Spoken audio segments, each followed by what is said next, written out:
The Velthari were old.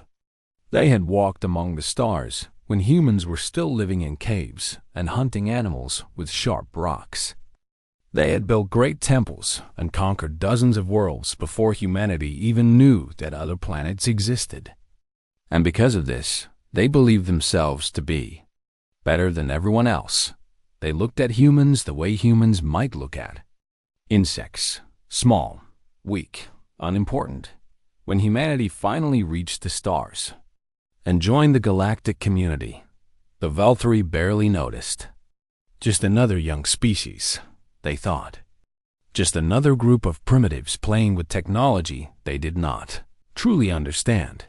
The border station called Ascendant's Rest floated in the cold darkness between Velthari space and the neutral zones. It was a massive structure, all sharp angles and glowing lights, built to show the power and glory of the Velthari dominion.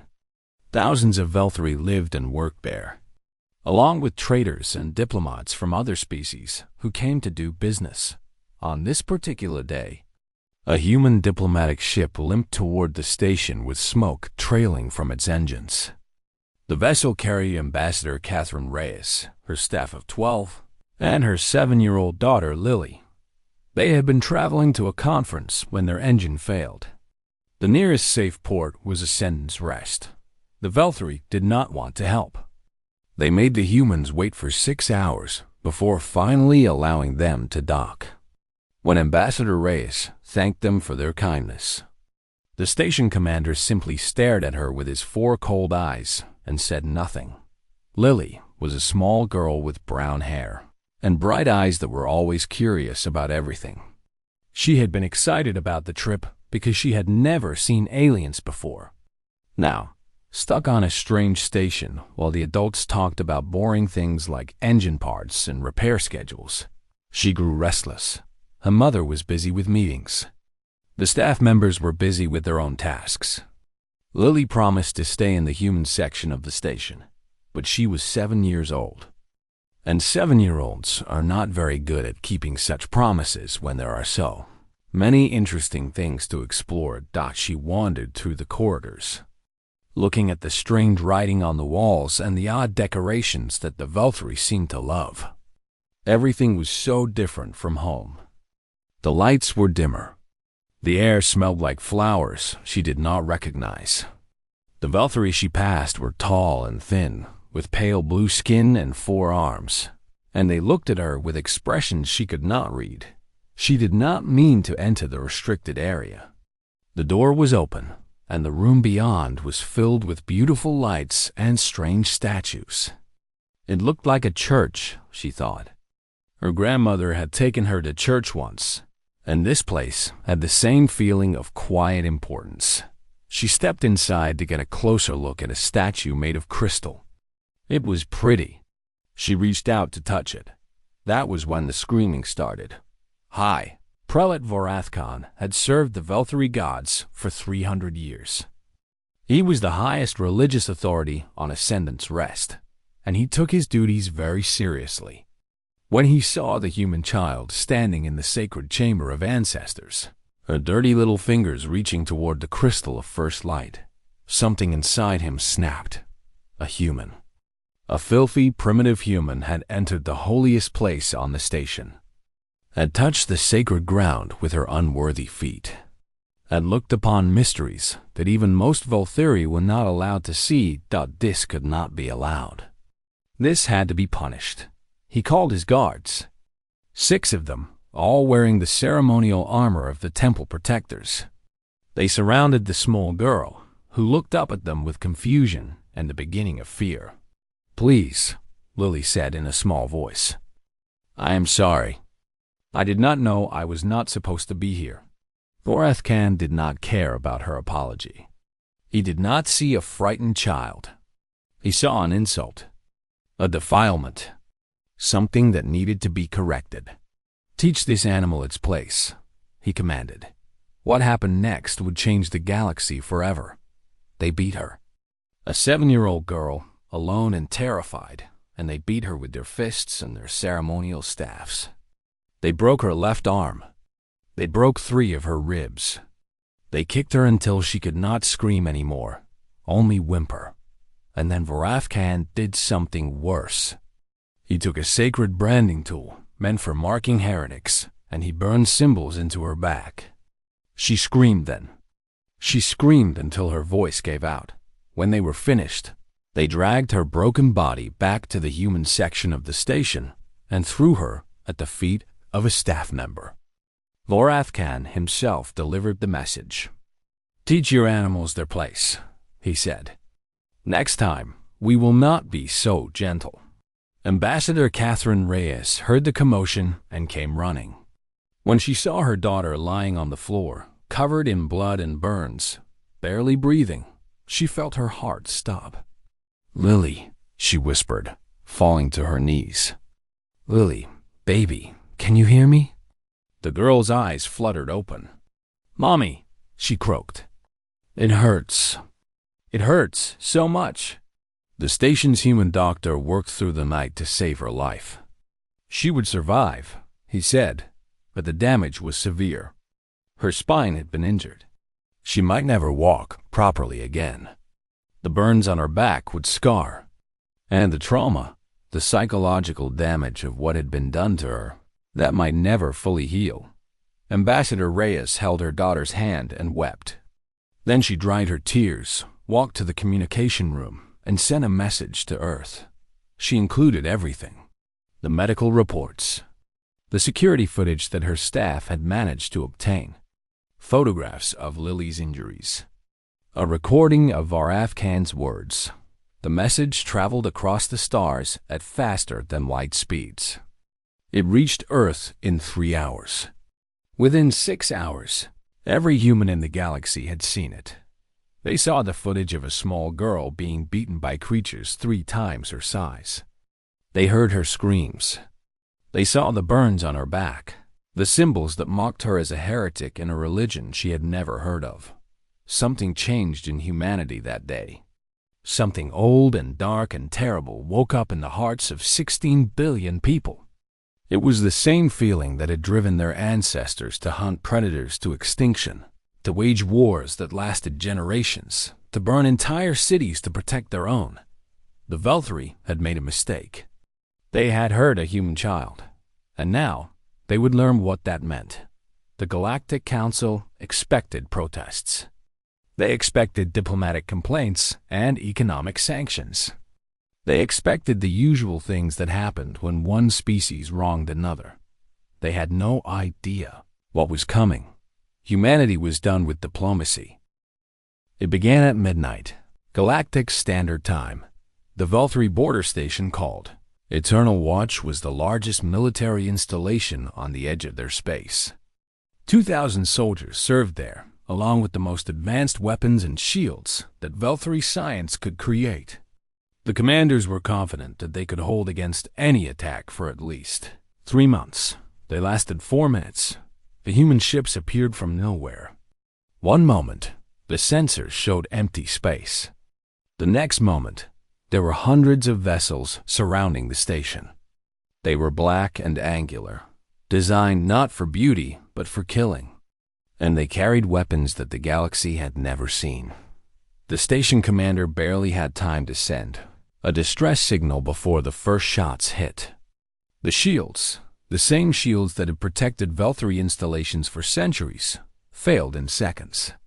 The weapons that were supposed to defend against any threat never got a chance to fire.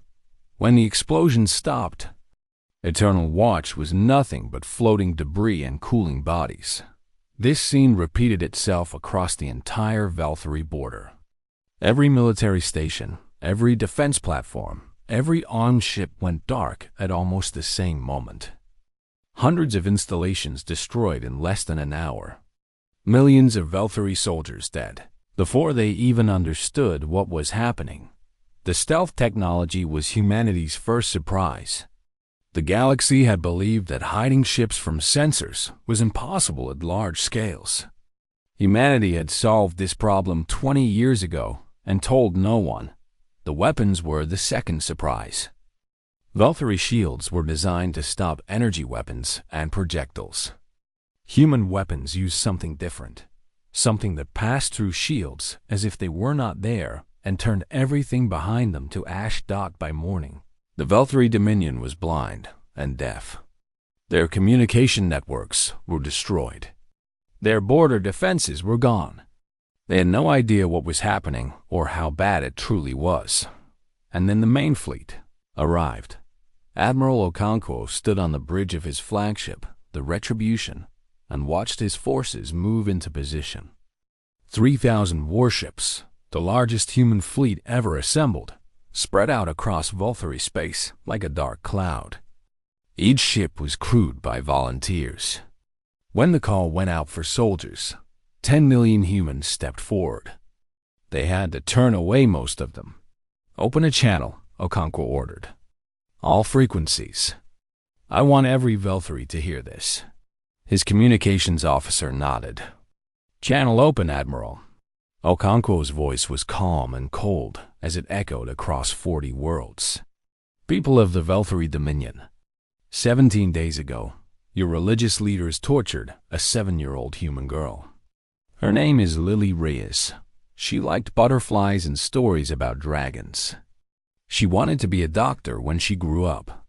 She will never run again without help. She wakes up screaming every night because of what your people did to her. You had 17 days to deliver those responsible to us. You did not. We gave you a chance to show that you had honor, that you understood right from wrong. Instead, your leaders laughed. Your priests celebrated. Your people called the torture of a child a victory. So now there will be no negotiation. There will be no surrender accepted. There will be no mercy shown. You harmed our child. Now you will learn why the galaxy should fear humanity. We are coming, and we will not stop until this is finished."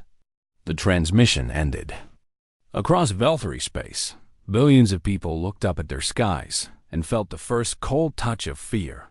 The first Velthari world to fall was called Blessed Haven. It was a colony of 300 million people, protected by a defense grid that had taken 50 years to build.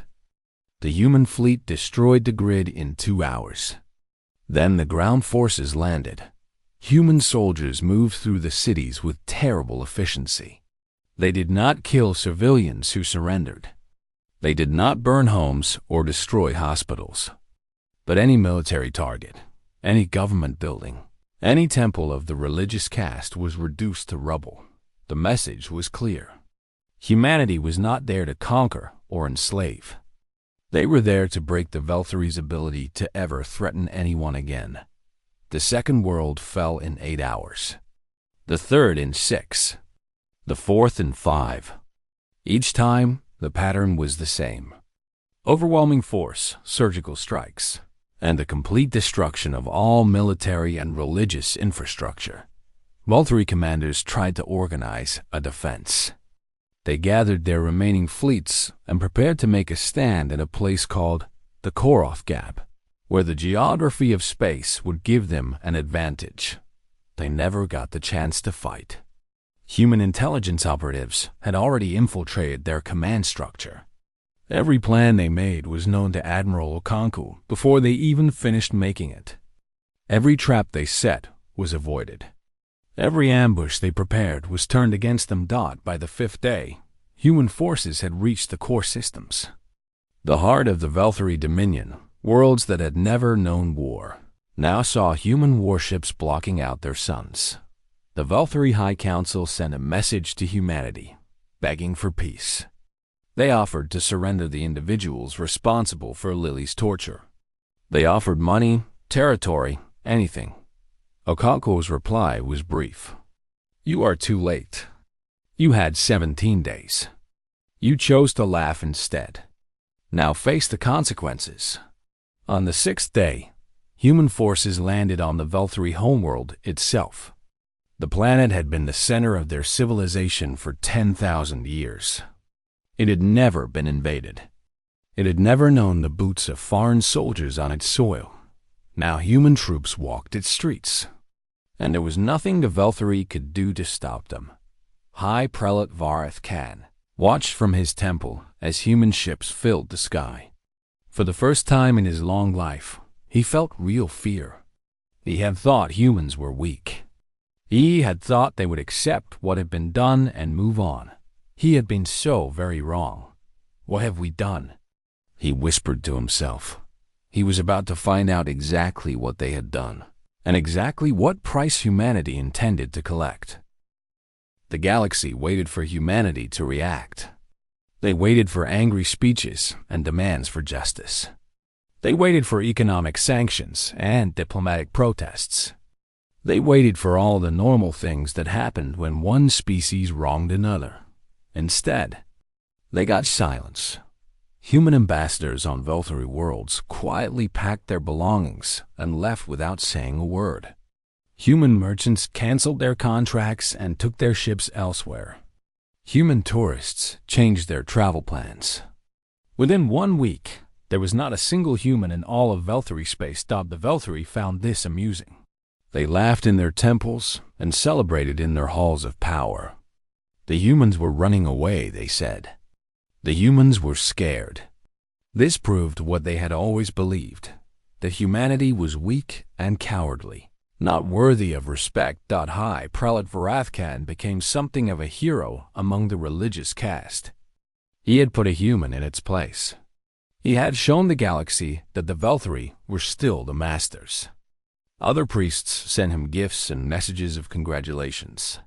Perhaps now, Varathkan said to his followers, these primitives will learn to stay in their corner of the galaxy where they belong. He could not have been more wrong. On Earth, something was happening that the galaxy had never seen before. For the first time in human history, every government, every faction, every colony agreed on something. There were no debates. There were no arguments. There were no politicians trying to use the situation for their own benefit. The vote in the United Earth Assembly was unanimous. Every single representative from every single nation and colony pressed the same button. The vote took less than 30 seconds. The motion was simple. Total war against the Veltari Dominion. No negotiations. No mercy. Complete and absolute destruction of their military capability and the capture of everyone responsible for what happened to Lily Reyes. Fleet Admiral James Okonkwo was given command of the combined human forces. He was a tall man with gray hair and eyes that had seen too many battles. He had fought in 3 wars and had hoped to never fight in another. But when he saw the footage of Lily, when he saw what they had done to that little girl, his hope for peace died. How soon can we be ready? Asked the Secretary General of Earth. We are already ready, Okonkwo replied. We have been ready for 30 years. We just never had a reason to show it. This was humanity's secret. While other species saw them as young and weak, humanity had been quietly building. They had been developing weapons that the galaxy did not know about. They had been training soldiers and building ships in hidden facilities far from curious eyes. Humanity remembered its history. They remembered what happened to species that appeared weak. They remembered the wars and genocides of their own past. And they had decided long ago that they would never be victims again. Now, all of that hidden strength had a purpose. While the public face of humanity was silent, the real work happened in shadows. Human intelligence operatives had been placed in Veltari space years ago, just in case. Now, they activated. They mapped every defense system, every military base, every communication relay. They identified population centers and supply routes and weak points in the Veltari infrastructure. They also found High Prelate Varathkan and the 6 guards who had hurt Lily. They tracked their movements. They learned their schedules. They waited. The ThriveX Collective was humanity's closest ally in the galaxy.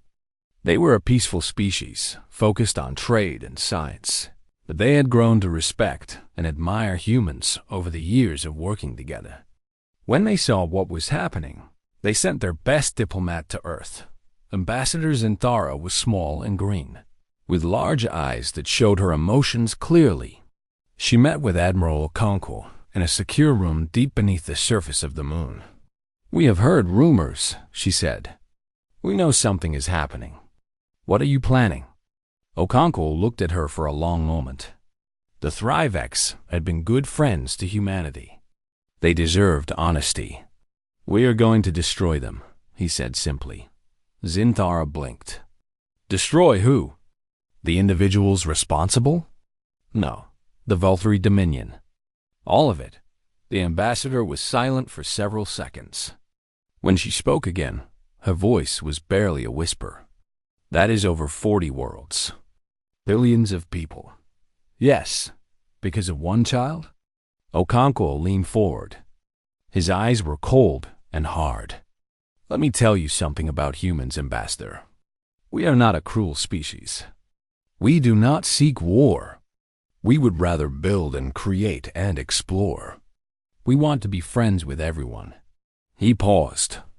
"But there are lines that cannot be crossed. Harming children is one of them.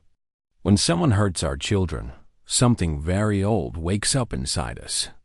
Something from the time when we were not builders and dreamers, but hunters and killers. Something that does not know mercy." Zinthara swallowed hard. "What do you want from us?" "Nothing. We want no allies in this fight. We want the galaxy to watch and see what happens. We want them to understand that humanity did this alone, with no help from anyone." "Why?" Okonkwo smiled, but there was no warmth in it. "Because when this is over, we want every species in the galaxy to know something very clearly. We could do this to anyone.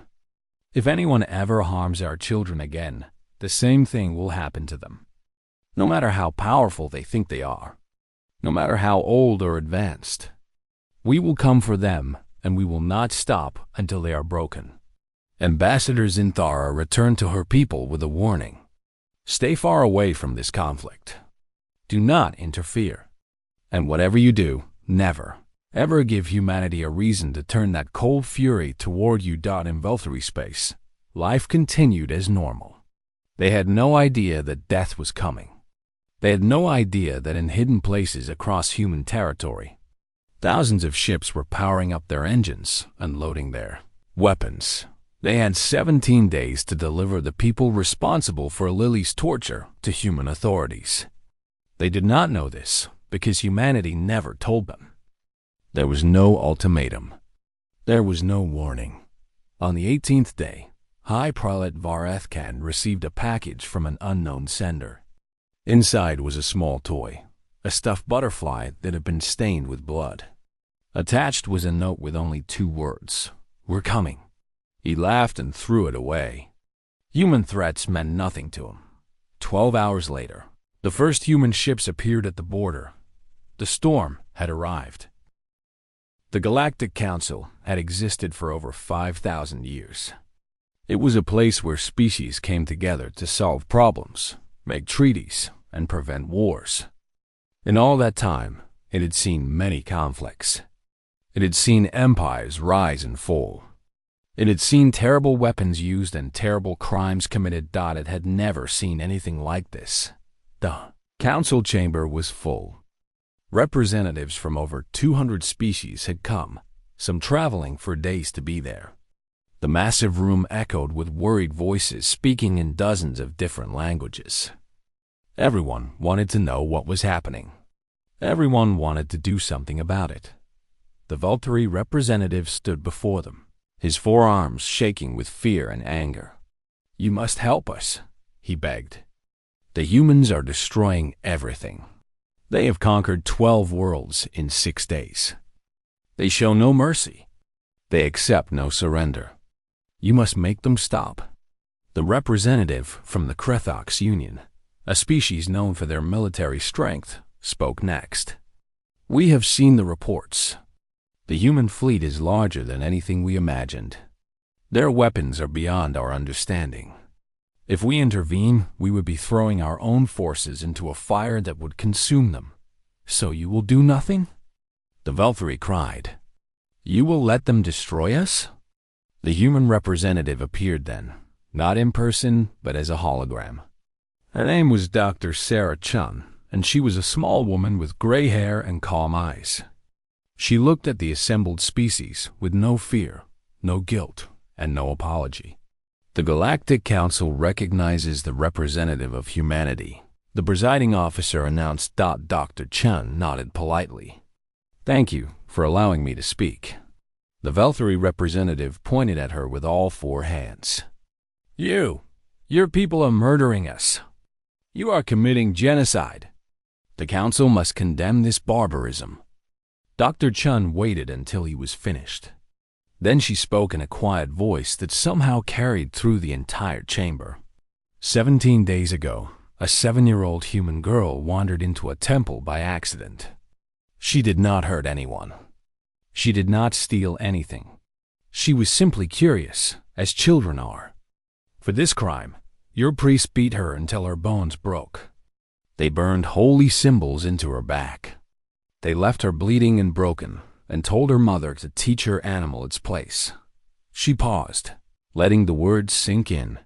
When we learned of this, we waited.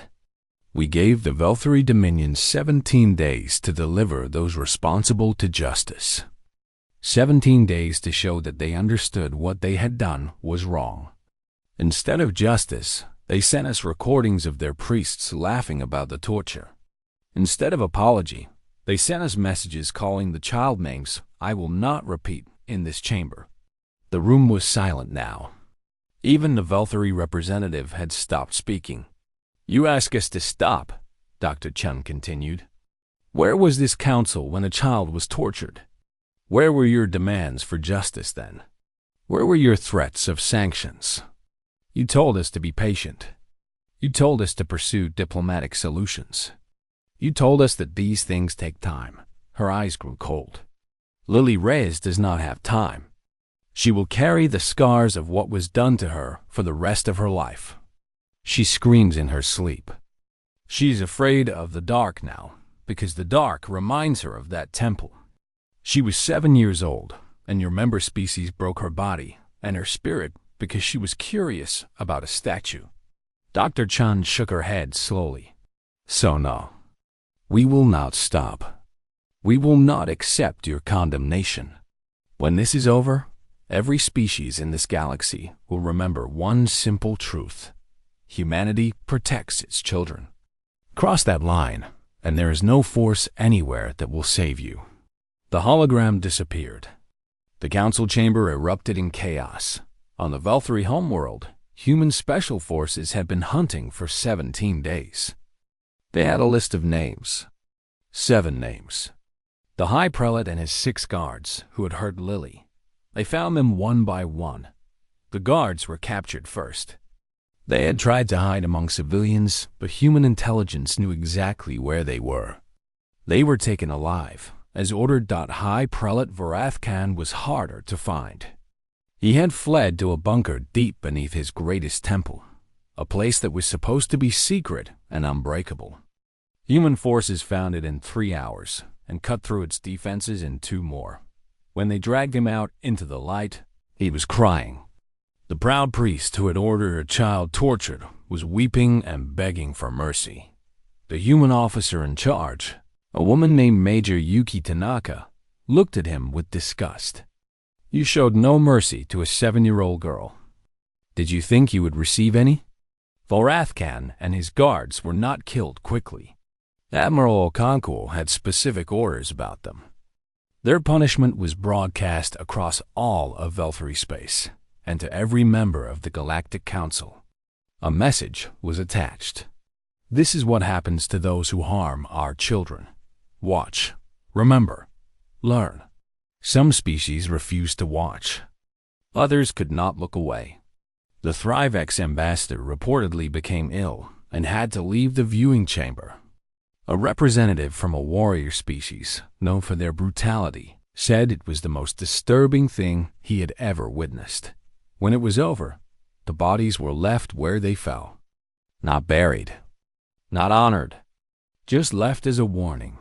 On Earth, the broadcasts were shown without comment. Humans watched in silence. There were no celebrations, no cheering, Just grim satisfaction that justice had been served out in her hospital room. Ambassador Catherine Reyes watched the footage of Vareth Khan's end. She held her daughter's hand as Lily slept, still healing from her wounds. "Is it over, Mom?" Lily asked, waking briefly. "Almost, baby. Almost." The war was not quite finished, but the galaxy already understood. Humanity had sent a message written in fire and blood. No one would ever forget it. 1 year had passed since the war ended. The Velthari Dominion no longer existed. 40 worlds that had once been the heart of a proud civilization were now empty. The cities still stood. The buildings were not destroyed. The infrastructure remained intact. But no Velthari lived there anymore. Humanity had not committed genocide. They had made that very clear from the beginning. Every Velthari civilian who surrendered was spared. Every child was protected. Every hospital and school was left standing. The humans came as destroyers of military power, not as murderers of innocent people. But they did not let the Velthari stay. Over 3 billion Velthari were relocated to a collection of small moons on the far edge of the galaxy. These moons had breathable air and enough resources to survive, but they were harsh and difficult places. The Velthari would have to work hard just to stay alive. They would have to start over from almost nothing. You wanted to be separate from other species. Admiral Okonkwo had told them. You thought you were better than everyone else. Now you can be as separate as you wish. Build your new civilization. Remember what brought you here. And never, ever make this mistake again. Some in the galaxy thought this was cruel. Others thought it was more merciful than the Velthari deserved.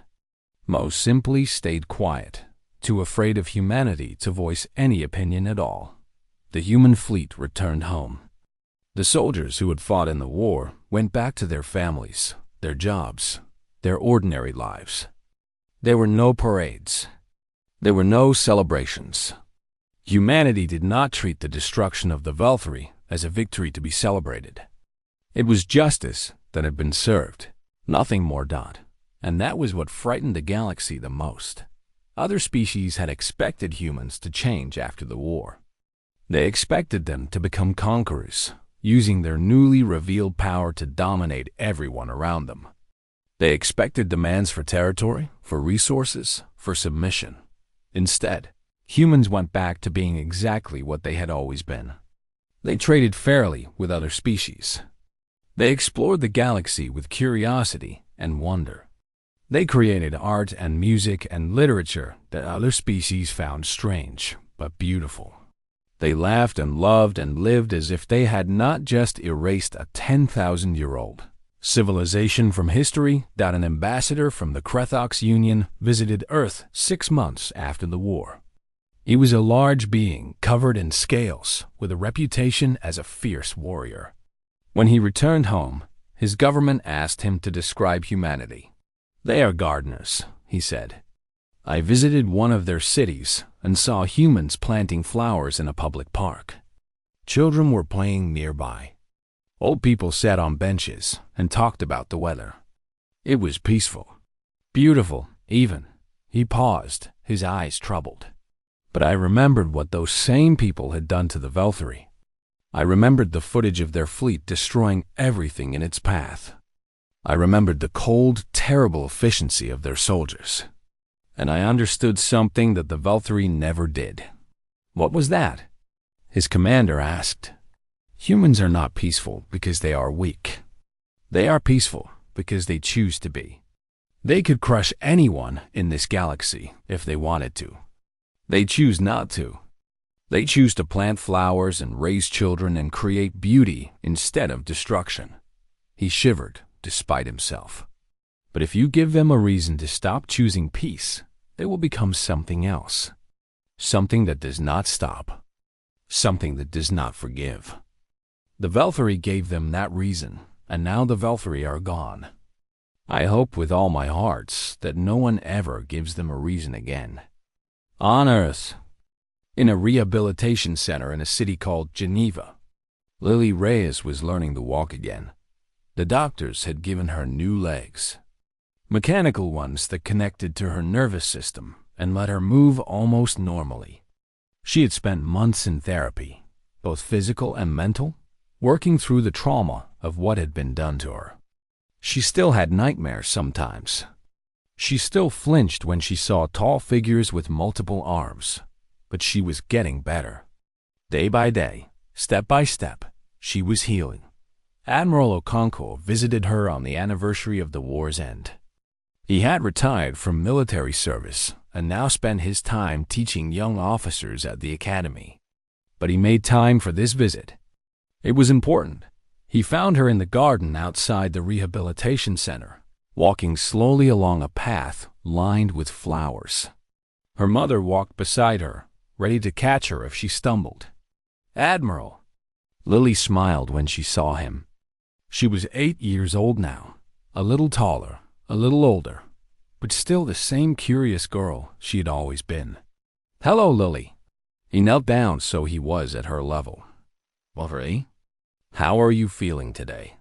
"Better. The doctors say I might be able to run again soon. Not fast, but I could run. That is wonderful news." She looked at him with her bright, intelligent eyes. "Admiral, can I ask you something?" "Of course. Did you really do all of that because of me? All those ships, all those soldiers, the whole war. Was it really because of what they did to me?" Okonkwo was silent for a moment. How did you explain something like this to a child? How did you tell her that her pain had moved billions of people to action? "Yes," he said finally. "We did it because of you. But not just because of you. We did it because of every human child who will ever live. We did it so that no one in the galaxy will ever think they can hurt one of our children without consequences." He took her small hand in his. "You matter, Lily. Every human child matters. And now the whole galaxy knows it. Because of what happened to you, and because of what we did about it, no child of humanity will ever be hurt like that again. Anyone who thinks about harming a human child will remember the Valkyrie. They will remember what happened to them. And they will decide that it is not worth the risk." Lily thought about this for a long moment. Then she nodded slowly. "Good," she said. "Maybe they will be nicer now." Okonkwo laughed, surprising himself. "Maybe they will." He stood up and watched as Lily continued her walk through the garden, her mother at her side. She was smiling now, pointing at a butterfly that had landed on a flower nearby. For a moment, she looked like any other child, happy and innocent and full of wonder at the world. He thought about the Valkyrie, struggling to survive on their barren moons. He thought about the galaxy, watching humanity with new fear and respect. He thought about the message that had been sent, written in fire and blood, and the destruction of an entire civilization. Humanity would protect its children, no matter the cost, no matter the enemy, no matter what the galaxy thought of them. And as he watched Lily chase that butterfly, her mechanical legs carrying her forward step by careful step, he knew that every moment of the war had been worth it. Across the galaxy, in diplomatic schools and military academies, in government buildings and trading posts, a new rule was being taught. It was unofficial, unwritten, but everyone knew it. Everyone followed it. Never harm a human child. Never. Not for any reason. Not by accident. Not by negligence. Not ever. Because if you do, humanity will come for you, and they will not stop. This was the new order of the galaxy. This was the legacy of a little girl who had wandered into a temple and changed the universe. This was the price of harming one human child.